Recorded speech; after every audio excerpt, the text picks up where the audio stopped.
Bir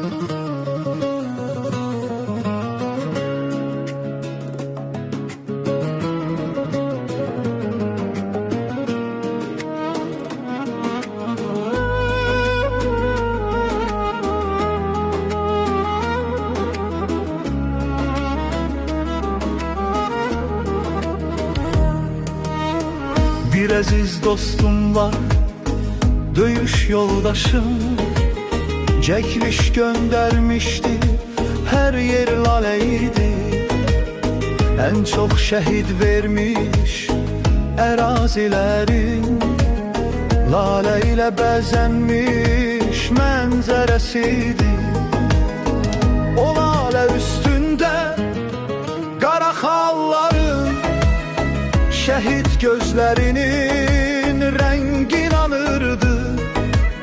Ruhları yaşayan o torpaqların, vətənə qovuşan sevgi bağıydı.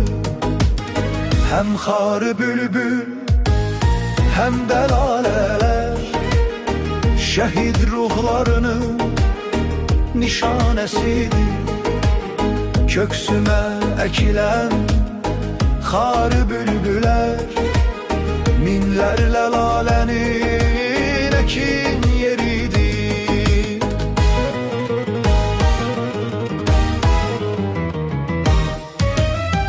Həmişə sevmişəm mən laleləri, qoparıb döşümə taxardım hərdən.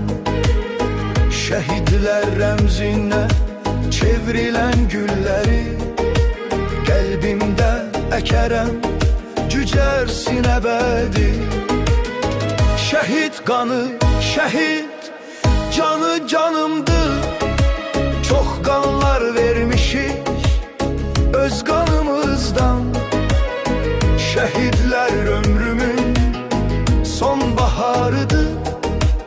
Senin kısmetin buymuş Allah'tan. Dey yolcu ayağının altına sen bak, tapdama o güllerin leçeklerini.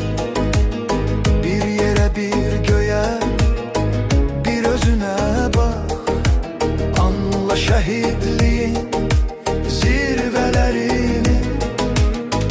Həmişə nəzərdə saxladıq qanımızı, ağır yaralılara peşkəş edərdik. Günlərlə yatmayıb qoyub canımızı, hər bir yaralının xidmətindəydik. Şəhidim, igidim, cəsur qardasım, vətən fəxr eyləyir hər birinizlə. Qorxmaz mərd oğul, vətən övladım, siz sadiq qaldınız vətəninizə. Aslan fədayəm, fəda canımı, yenə uf demədən vətənə verərəm. Şehit canlarında qovuşan qanımı, vətənlə qovuşub bütövləşərəm.